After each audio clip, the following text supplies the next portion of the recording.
Hi everyone, welcome back to the Be Mindful podcast with our special guest, Trisha Sankar. Would you like to introduce yourself? Hi, my name is Dr. Trisha Sankar. I am an obstetrician and gynecologist and mom to two beautiful girls, and I'm here to talk to the lovely Ashi today. I am so happy you were here. Yes. Thank you for giving us your Very time. excited. I'm so excited.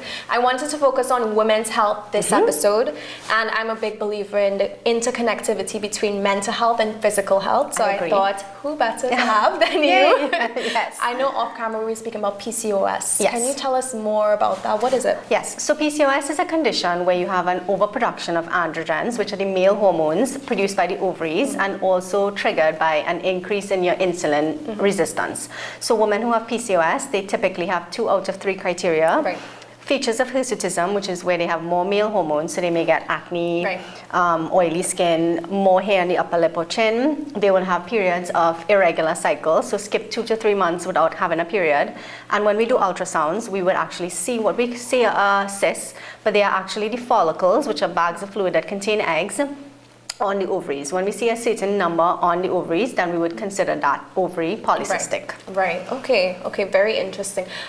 First thing I think, obviously, with any ailment or any physical impact, of course, it impacts your mental health. Yes. So how would you say, how does it impact your mental health? And of course, you have the opposite side where you have these things, like you said, facial hair growing. Of course, it will impact your self-image and things like that. Self-esteem, So I see women from teenagers all the way into postmenopausal, and PCOS you can start at being a teenager. Right. So you have young girls who come into the office, their mom will bring them, they haven't had a period for a few months, or they have this acne and they can't deal with it, they're going to the dermatologist told them, see a gynecologist and make sure. When you're in that vulnerable stage, you want to fit in, you want to look like everybody. You don't want acne, you don't want overproduction of hair.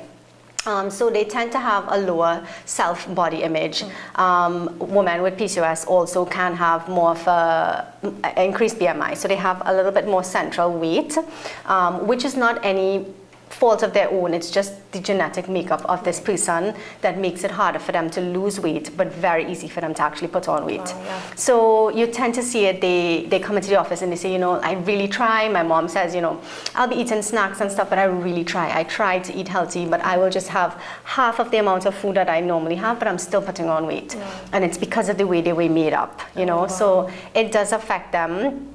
And you need to really talk to them and get them on the other side of it to see, we can help, let's do this, we give it time and we'll move forward. Of course. And I always say it's your self-image really does make a difference. When you don't feel confident, you can't go out there and be expected to move confidently. It really is a big issue. And for me, being a young teenage girl, I remember being very insecure around 15, 16. So to imagine those added pressures, especially with society, we have the beauty standards. I know we were speaking off camera about social media.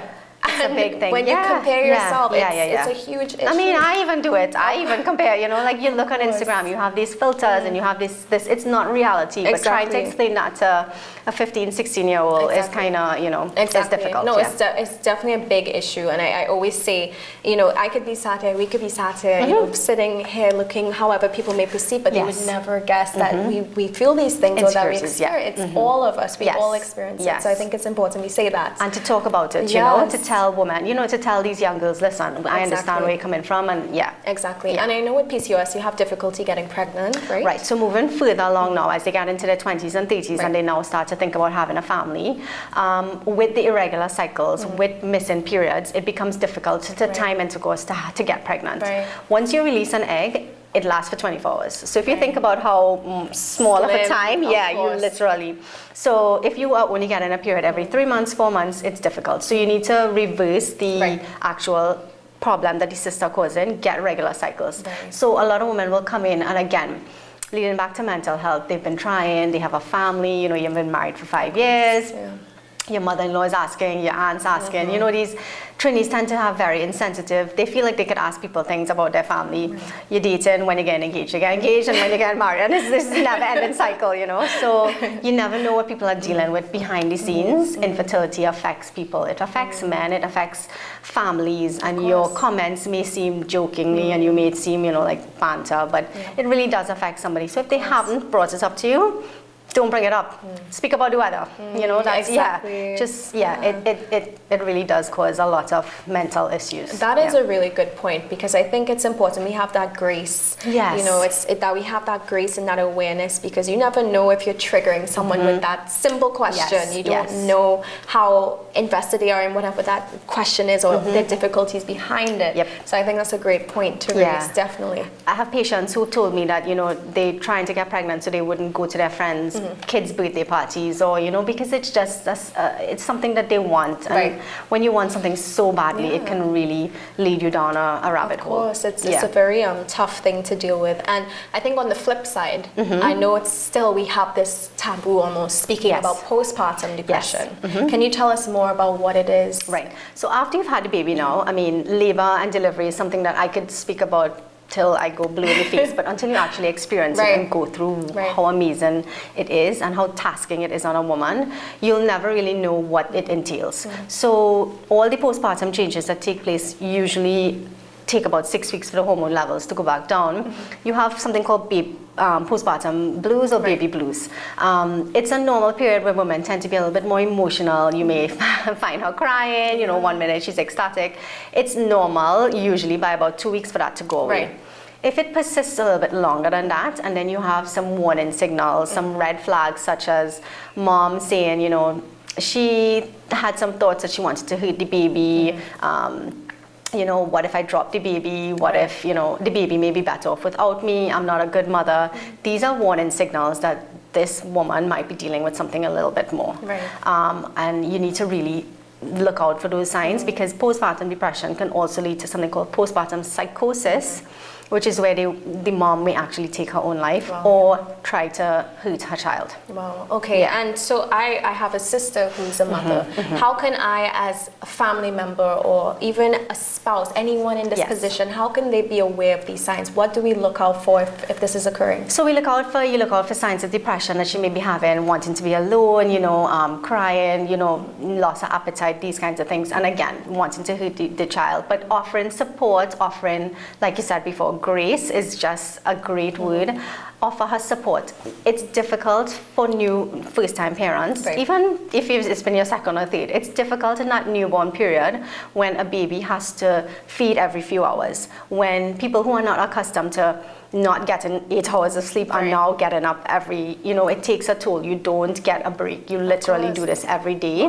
So it can take a toll. So you offer mom to bring over some food, you offer to fold some laundry, you know, give her some time for herself, for her to just pull back, say, okay, I'm still a person, I still need to have my needs, you know, let her go for a massage, you take the baby, these kinds of things. They really, really do help early in that first 6 week period. I could definitely agree with that. I always say a mother's job is consistent.